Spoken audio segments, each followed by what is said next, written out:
Welcome back to the Born to Chat Shit podcast, of course, with your hosts George Edward Osborne. Sound like something from sound like I'm from the royal family there. George Edward Osborne and Victoria Evelina Kowalska. Such a better name than mine. Mine's such a British name.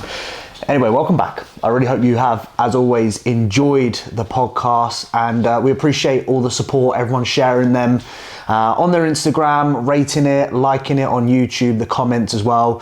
It's reassuring because I sit there and go, oh, this is shit. It's just a little bit of self-doubt that I have. But then I actually realised that, you know what, I actually really enjoy this. I actually really enjoy it, and it's motivated me to want to do more of this. So the first question I'm always going to ask, as you guys know, Vicky, how are you? I'm doing very good, thank you. You look so beautiful today, by the way. Sorry to interrupt. She looks absolutely amazing. She's wearing some really nice clothing. She's got her hair in a ponytail. She's lightly done her makeup. She's naturally so beautiful, she is. I'm very lucky. Sorry. Thank you very much. You're welcome. Oh, that's made me blush.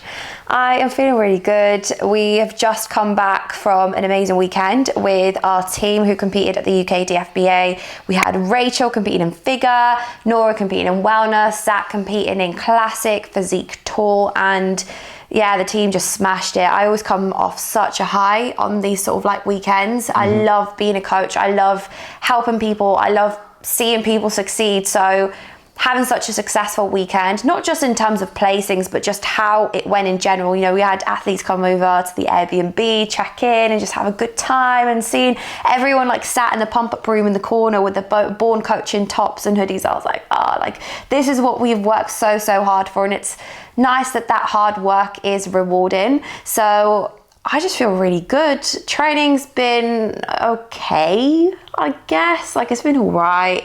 I'm approaching that phase in my menstrual cycle where it's just hard. Like, it's just harder than usual, which we just get down and, you know, crack on with. But apart from that, yeah, decent. Good. That's all. Anything else? No. Okay. How are you, George?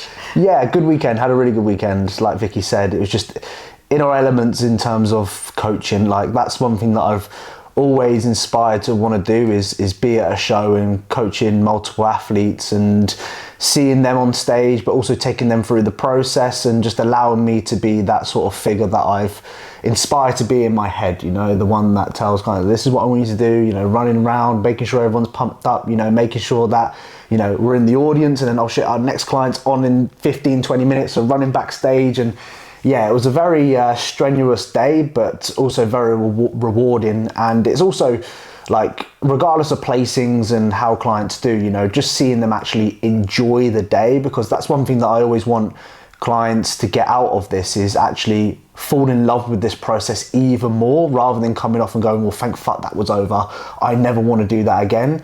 And I would agree that every single one enjoyed that process, and they're itching to get back up there again and improve. And that's what it's all about for me. Like, I don't care about the placings. You know, you go on Instagram, you see like how well these coaches and their clients are doing. Like, for me, it's just all about the process. Regardless of where you place, you've done something that not many people are able to do. And for me, that's so much more rewarding than just getting a trophy at the end of it. Yeah. You know what I mean? So yeah, really good weekend. Everything's been going really well on my side of things. Obviously, I'm 2 weeks on cycle now, so things have started to sort of kick in after, I'd probably say around 10 days. I started to notice that, you know, performance was going up, sort of the typical signs of obviously being on cycle. And yeah, you know, I'm just controlling every variable as best as I can in terms of, you know, I kind of want to get the most out of this when you're in these sort of phases. You know, I kind of accept what I'm doing to my body, and it's kind of like, well, if I'm, you know, we said this before about like sort of training, you know, you want to make sure that everything is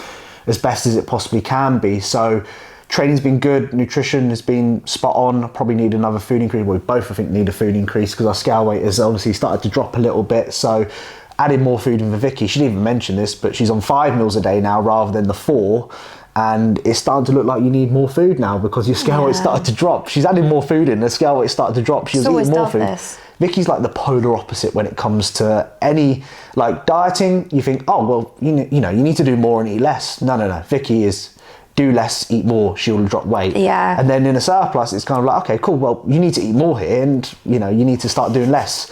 start doing that, Vicky then does the opposite. She starts dropping weight. So I've never met anyone like her, to be honest with you. Just so hard to predict. It's so hard to predict. It's Never know my next move. Yeah, which is not a problem, but you know, I'm using this as all data for her prep, obviously next year, in terms of, you know, stepping on stage. And that's what we said in the previous one, you know, about, I think we mentioned on the previous one about how, you know, this is why we get clients and this is why we're getting you to do multiple different phases before you actually prep. So when you go into your prep, you've got all this data to know, so your decision making is just going to be better. And don't get me wrong, it's not always going to be perfect. Like, there are going to be some wobbles and things happen, I can assure you of that.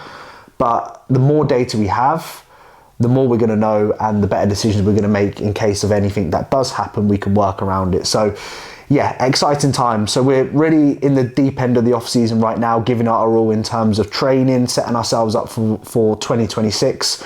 And as I always say, like, your prep starts now. You know, you might not be prepping for that particular show, but the work that you are going to display next year starts now. It starts years before, to be honest with you. But if you have that mindset of, right, you know, I'm in a position right now, I'm building that muscle for that prep, you're going to display something you've never done before. So looking forward to that. So on a whole, yeah, things have been good. We're away next week, or this weekend coming up as you're watching this, for the PCA Naturals 4, is it? I think it's 4? 5. No, 4 or 5. 4. There's only 4. And then there's 4. And then there's obviously the finals on the Sunday. So a big weekend with clients competing again, but another week of traveling, a weekend without the dogs, which makes us obviously very sad. But we wouldn't have it any other way in terms of like the career path and what we do. You know, the ability for us to actually travel around and do the things that we do.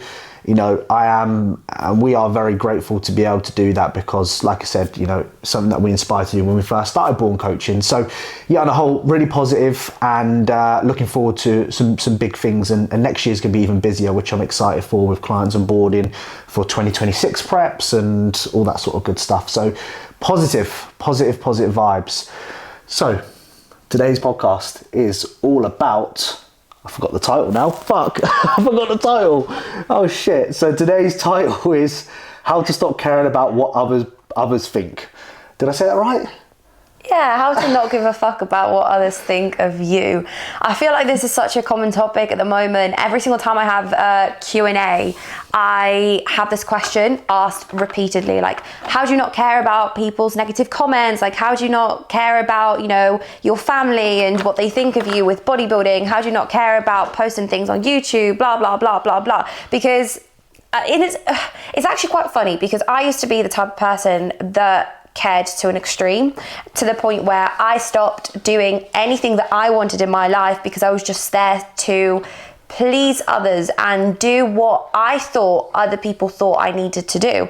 A clear example, you know, my path into medical school. You know, I really wanted to showcase to people that I'm an intelligent person and that I can do this and I could be a doctor, and I wanted to make my family proud and I wanted to make my teachers proud, because all of the teachers told me I couldn't do it, so I wanted to prove to them that I can. And I started this route of trying to prove myself because I cared so much about what other people thought, to the point where I noticed in my life I was becoming increasingly miserable because I was living my life for other people, but not quite myself. And then translating it to bodybuilding, you know, constantly caring about what I post, and is this angle okay when I'm filming, or, you know, is this YouTube video edited properly? Am I saying anything stupid? You know, are my teeth wonky? Is this, is that? And I got so overwhelmed, because once you put yourself out there with anything that you do in life, you're going to get some form of criticism or some form of negative feedback, either from people that you love or people that you don't even know. And yeah, it used to just absolutely cripple me. And I feel like, for me, really the pivotal point was over the last year and a half. And funnily enough, for the last year and a half, people like, wow, Wix, like, you're glowing. Like, what have you done? What's your skincare routine? I'm like, it's nothing to do with my skincare routine or what I'm doing with my hair or makeup, because nothing's really changed, other than I am finally living life the way that I want to. And because I'm doing that, I'm making myself happy. And because I'm making myself happy, I am a much more positive person. And that comes across as being more confident and glowing, etc. So because I get these questions asked all the time, and I know George is also a pivotal example of this, because the moment he posts on YouTube, he gets all of these yappy haters and whatnot in his comments and whatnot. And we just wanted to showcase the reality of, you put yourself out there, you're going to get negative comments, but it's how you deal with those negative comments that matters. My question for you before we move on, because I was actually going to ask about our experiences before we went into this, because we've all dealt with this sort of thing. Everyone listening to this, myself, Vicky included, we've all gone through this. What was that turning point for you where you stopped giving a fuck about other people? Because I know very much your background, for anyone who doesn't know, obviously, like Vicky said, about going into medicine, and she's lived a life, and going down the doctor route, it's all about pleasing others, because that's what is known within your family, and you went down a different route, you know, and said that you're not going to pursue what is quote unquote normal within the system that you grew up in. So what was the sort of turning point for you that actually stopped, you know, you went, you know what, I'm actually going to stop doing this? Because you've lived a lot of your life like that. Good question. Oh, you get me to think. What was the turning point? There's two turning points. One of them was the fact that I realised nobody actually cares about me the way that I think that they do. And what I mean by that is, and this is one of the points that I'll be making, people's pride in me, or people's want for me to succeed is nothing to do with their love for me. And if it is, then they're not my type of people. So when I went into therapy, I actually remember speaking to my therapist, and I never really knew why I did certain things. And he did this exercise with me, and he was like, but why, but why, but why? So I said, you know, I'm a medical student and I want to be a doctor. And he said, but why?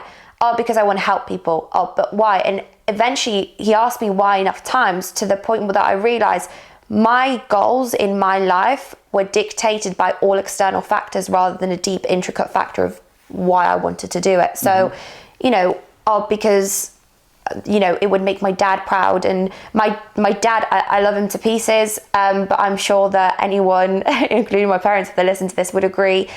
He's very good at telling me he's proud to my mum, but he's never been really good at telling me that he's proud, unless I had some form of achievement, in which case he would like post on Facebook. And as a kid, I was conditioned, like, if I do really, really well, my dad's going to post me. So it was like, oh, to make my dad proud, and, you know, if I help people, I'm going to be needed by others. So it wasn't really because, oh, actually, do you know what, I loved going to hospital and spending 12 hours there and doing this and doing that. I didn't like that. I didn't actually like what it took to be a doctor, but I liked what it gave me, which is a status to make other people proud.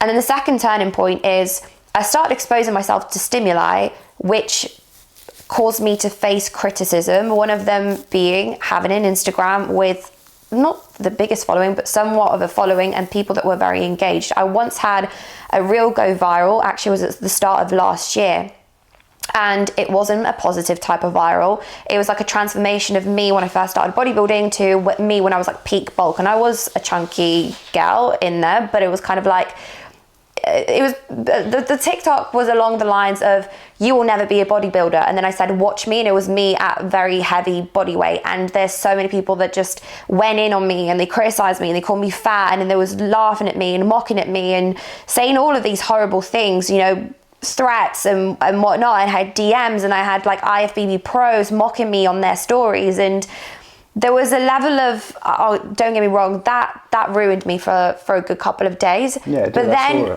but then I kind of got to the point where I was so desensitized to it. So there was two turning points. One of them being I had enough of living my life for others, and I realized it. And the second point was I exposed myself to it enough to realize that it didn't really actually matter or hurt that much, because it just got boring. Like, I heard it all before, and it didn't change my life, and I was still alive, and I wasn't dead, and I wasn't disowned by the people that actually truly love me. So I was like, why do I actually care? And that's what made me realize, like, it's only stupid, and it's only like a wannabe, and it's only risky, and it's only like shit, and it's a shit decision up until it actually works. So yeah, those were probably my turning points. A very roundabout way of saying things, but I think it was quite a big realization. And it was over time. There wasn't a light bulb moment. There was just a compilation of situations that made me increasingly miserable. When I audited those situations, I realised the deep, intricate issue, which was me and how much I cared about what others thought of me. I've seen a big U-turn in Vicky the last couple of months, and even just since that situation happened, like I saw Vicky, break down, like she was crying to me over this Instagram post or the reel that she put up that went viral. I mean, some of the comments are absolutely horrendous in that sense, and seeing you get broken by that obviously hurt me inside massively. But I know now that, if you do get criticism or, people saying anything or whatever it may be, you're so good at managing it now. You've come far in terms of that. I just realised, like, people that do those things, they're not my type of people, and hurt people do hurt people, so I kind of feel sorry for them. And I think, obviously, I don't know if I can bring this up on the podcast, but like even the situation that happened with us, because I know you've been very open about it on social media. Last year when George spoke about his addiction, like that was another thing that massively impacted me, because I always thought that I was an issue, and the reason why George had this addiction is because I wasn't good enough. And I think I got to the point where I've done so much self-development where I realised, like, actually, do you know what? I am who I am, and if someone doesn't like it, that's fine. And if you don't like it, that's fine. Go sort of find someone else. And I just had this really secure attachment with myself that no matter what anyone does to me or says to me or thinks about me, I'm like, cool. Carry on, because I'm still gonna fucking do what I want to do.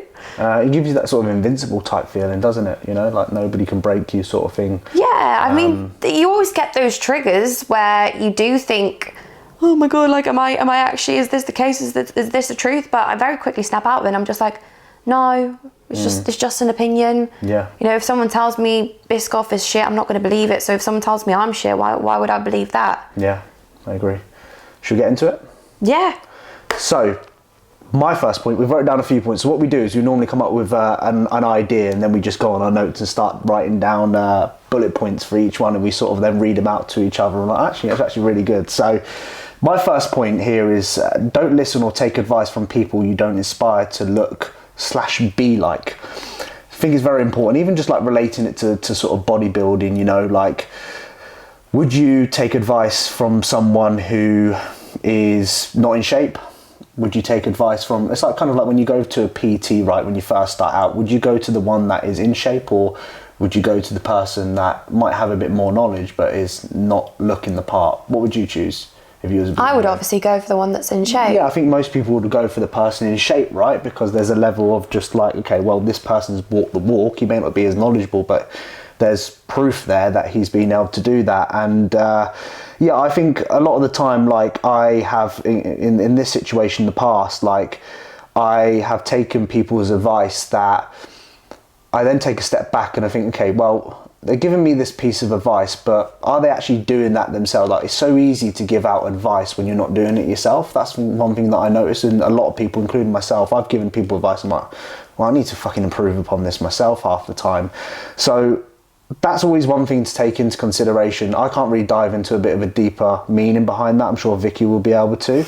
But for me, like, just don't take advice from people that you don't fucking want to look like or be like, And I've actually, as I've grown up now, like, I surround myself with very small amounts of people, but the people that I do surround myself by are people that I actually generally look up to or do provide something of value to me in my life.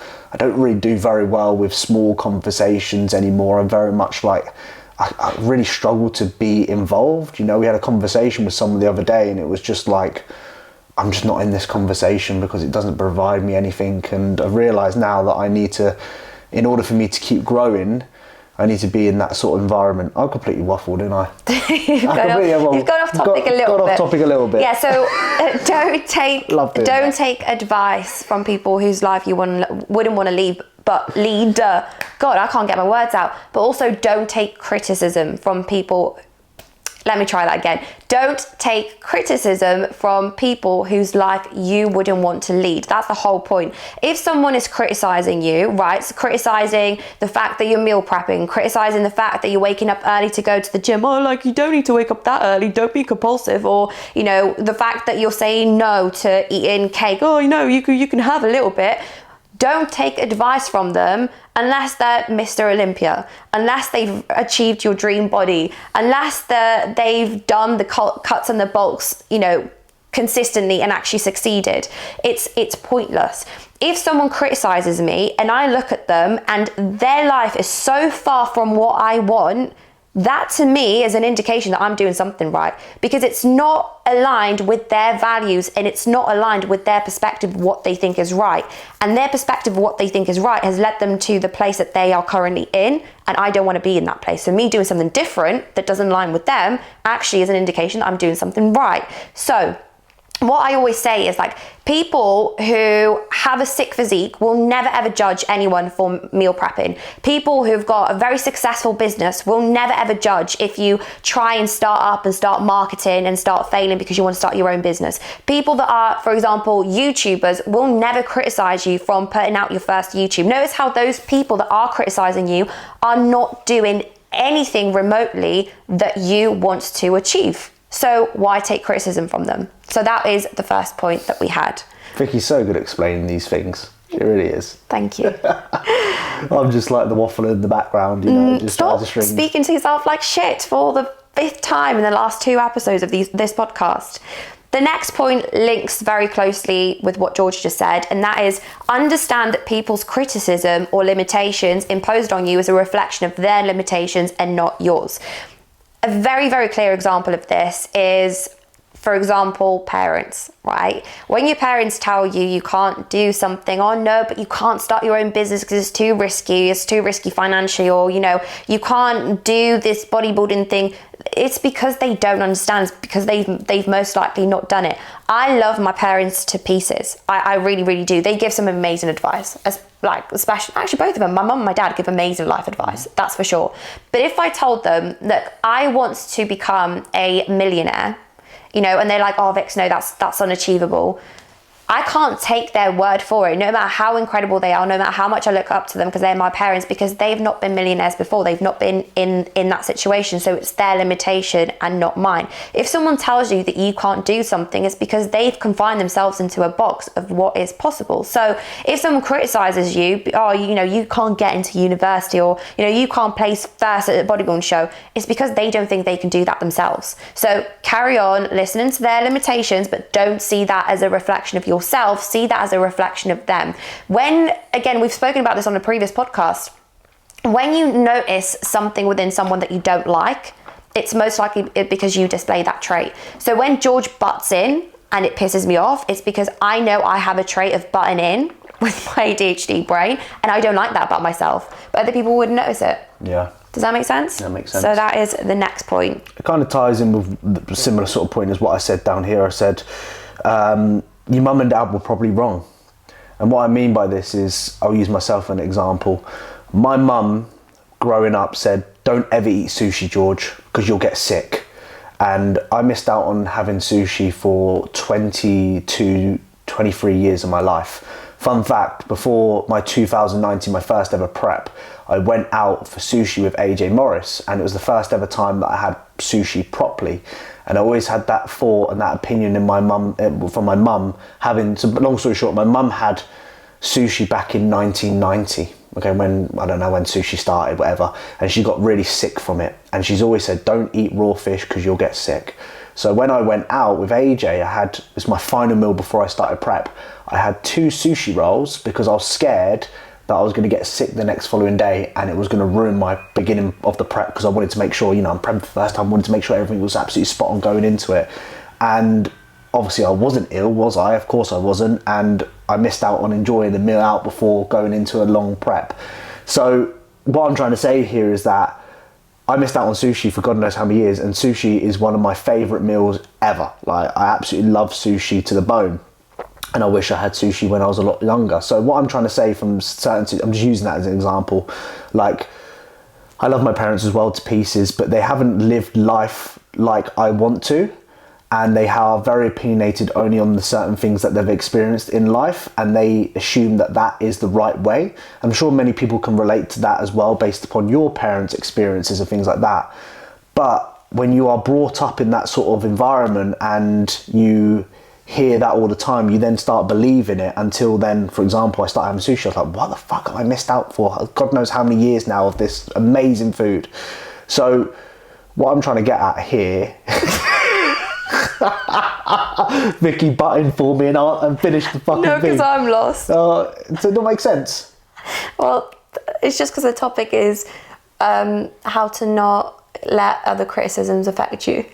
Oh shit, we'll just roll with it. Come on, next point, Vicky. God, this fucking thing. I had far better points than that, trust me, more to come. Next point, I guess I could relate it from what you just said, is people's opinions are a statement of their preferences, not necessarily a true fact. So they're opinions and they're not Mum, facts. Sushi. Right, don't butt in because I'm going to lose my train of thought. So when someone says, oh, I don't like your hair, that is a preference that they have. They might not like long hair, they might like short hair, but that doesn't mean that long hair is bad. If that is your preference, that is fine. And when you actually realize that criticism or people's opinions are just that, their opinions, their preferences, you stop taking them so much to heart. You know, again, if George said to me, oh, oats are disgusting, you shouldn't eat oats, I'm not going to listen to him because I like oats, you know. The same goes when it comes to any personal attacks, quote unquote, that people make about you. Oh, you know, your belly looks fat. Well, that's their preference. They might prefer to have a different abdomen, and if that's the case, sure, you go do that, go do your ab crunches, go eat in your deficit, but I'm going to stay how I am because it makes me happy, you know. And I'm not advocating anything, I'm just saying that's their preference. It's a true representation of their opinion. It's not a fact on how you should live your life. And again, very much to what I related right at the start, when you start living your life based off other people's preferences, you're never going to truly be happy, because you constantly are doing things that you don't want to do, constantly doing things that you don't like. And what's the point in that? So try and think about it that way. When someone criticizes you, it's nothing to do with the right or wrong way that you're doing things. It's just their preference. And you've had this quite a lot on your YouTube. Oh, I don't like long videos. And then, oh, I don't like short videos. Oh, I don't like this type of editing. Oh, I don't like long form edits. I don't like your haircut. I don't like your haircut. Well, it's just all preferences. If you don't like that, that's fine. Don't watch it. But is it going to change what he's doing? No, because that's how he enjoys to edit and how he enjoys to put content out there. Yeah, so and I fell into that trap as well. I fell into the trap of actually listening to other opinions, and then I start hating it, and then I'm just not myself, and then I'm just chasing to try and, as I said to begin with, please other people when I'm not really pleasing myself. So yeah, that goes hand in hand. What were you going to say? That's it. I was just going to go on to the next point. Okay.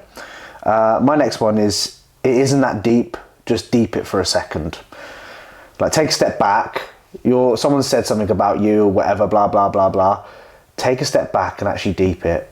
It ain't that deep. It really ain't deep. Like people don't, like, for me, like, I had this in the gym in terms of like situations about caring what other people think. Nobody goes home and thinks about me screaming my head off yesterday on the hack squat, do they? Nobody really does that. People got other important things they get on with. And if they are having to go home and think about what I was screaming and shouting in the gym when I was doing my hack squat yesterday, I think that's a fucking problem in themselves, to be honest with you, you know? It's far more bigger things to worry about than what I'm doing, you know? So deep it for a second. It ain't that deep. It really ain't deep. Nobody gives a fuck. Just do your own thing and crack on what you want to do. And that's all I've got to say on that point. Yeah, I always say to myself, if it's not going to matter in 5 years' time, don't spend more than 5 seconds thinking about it. Yep. Because when you actually zoom out and, you know, in our head, we are the most important thing ever, and the whole world revolves around us, whereas in reality it doesn't. And if you take yourself into a busy place, like I have this every single time I go to London. I go to London and I look at everyone, and I love people watching, and I'm like, oh my God, everyone's got their own problems, and everyone's got their own insecurities, and everyone's got their own heartbreaks, and everyone's got their own relationship problems, and everyone's got their own job and financial problems. And I'm here worrying about whether user 5, 6, 7, 8, 9, 10 said that my big toe is too big. You know, when you actually deep it It's not that deep. When people have an opinion about you, that's not going to change your life. And scientifically, the reason why our brains are programmed to go into fight or flight mode the moment someone says something to us that's negative is because years ago, before the technology, before our independence, before the fact that we could go to a local supermarket and just get food, our survival was based off the fact that we needed to stay in packs. And if someone rejected you from that pack, you were more likely to die because you wouldn't be fed, because you're more exposed to, bears and grizzly bears and tigers and whatnot. I don't know that much into like the history of how humans were brought up, but that's ultimately how our brain is programmed. If we aren't liked, it's thought that we won't be able to survive by ourselves, but that's not the case nowadays. You can be an absolute loner and live alone and do everything alone, and you can even have a job where you don't speak to people, you can just work via computer and you can survive. So yeah, that's the point I wanted to make. And leading on from your point, I actually wrote down that, and this is quite a horrible, not a horrible, but like a crude one, is we all die someday. You're going to die, and the person that's criticizing you is going to die, and so are their opinions, and so is your upset. So if it doesn't matter in 5 years' time, don't spend more than 5 seconds thinking about it, because life is too short and life is too precious to be getting upset over someone saying that, I don't know, your boobs are too small, because I had that comment the other week. It kind of goes into what I just said, actually. Like, you have one life to live it the way you want to, and imagining living your whole life trying to sort of please others, that would be absolutely fucking miserable when you actually think about it. Like, God, like, I don't know how people do it, to be honest, and there will be people out there that do that. And I just think sort of my point here is really important, which is slightly different. Like, you can't please everyone, so stop. Like, you'll notice even like one person that you can't hate in the fitness industry that I just think is just so genuine and down to earth, Sam Sulek. I think he's just fucking great. Like, you can't hate the guy, but I promise you there will be someone out there that does not like him. There will be haters out there trolling him in the comments. Like, you're always going to get it, and you can't please everyone. And I've realized, even like myself and making like YouTube content, I've been trying to change my content so I can please people. I have slightly different opinions, so I'm like, okay, I'm probably not going to say that because I'm scared and worried that I'm going to piss people off. But then I've come to realize that my content isn't here to please everyone. I'm not here to get everyone to watch all my YouTube videos that goes to the gym. Some people are like, I can't put George on, he swears too much, or I can't put George on because he's too harsh, or whatever. That's fine. That is generally fine, because I'm not here to please, and I'll attract the right people that want to follow me at the end of the day, and that's what it comes down to. And I don't care if people don't like my stuff, they're not the type of person for me. And you realize, like, the people that watch my YouTube videos are the people that I want to invest into, are the people that get me and understand. And that's what I want to focus on. I don't want to think about anything else. Like, you guys watching this podcast right now or listening to it, it's because you relate to us, you like listening to us. If you didn't like doing it, you wouldn't watch it, right? So, like I said, we're not here to please everyone. Some of my comments last week about me calling people fat and because they're lazy, people don't like that. I'm not here to please you guys. I don't care. Like, that's just my opinion at the end of the day. So that's that. Can't please everyone. End of. There we go. Are you going to say your next point? I was like, Vicky, you're going to say something? No, okay. I never know when you finish, because sometimes you don't. Sometimes you abruptly do, and I'm like, okay. I guess it's my time. You're aggressive there, Georgie boy. And this next point, I actually am stealing this from... oh my God, I forgot his name. Alex H. He's the guy that's married to Leia Hormozi. I don't actually know how to pronounce their names. I feel really, really bad because I hate it when people can't pronounce my name. Sorry, just to interrupt quickly. You'll probably hate me for a second. One thing I used to hate when I was back in school is when remember you have to have paper registers. If you're old enough, you'll know about this. And in school, they'd always do a round where people, like pupils, would have to do the register. Okay, and I would be terrible at reading people's names out. Terrible. They made me do it, and I'm like, still can't pronounce people's names. It is one of the things that petrifies me, saying people's names. Anyway, sorry. Now I've lost my train of thought for an absolute pointless. Oh, Alex, yes, I'm going to steal it from him because he said it in one of his podcasts, and I was like, this is so true.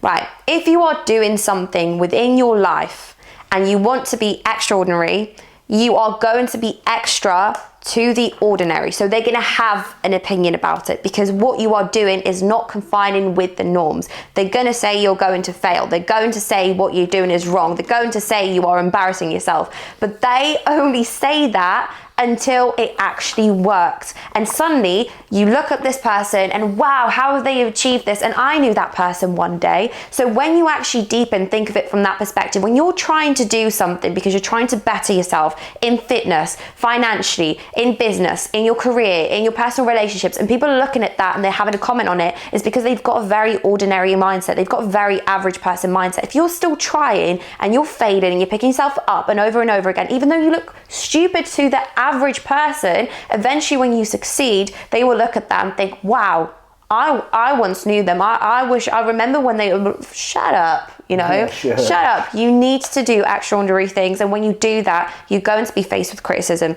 It's just the payoff of trying to make yourself succeed in any way, shape and form. And that's going to be criticism. So when you get criticized, good job, you're doing something right, because it means eyes are on you and it means that you're doing something right.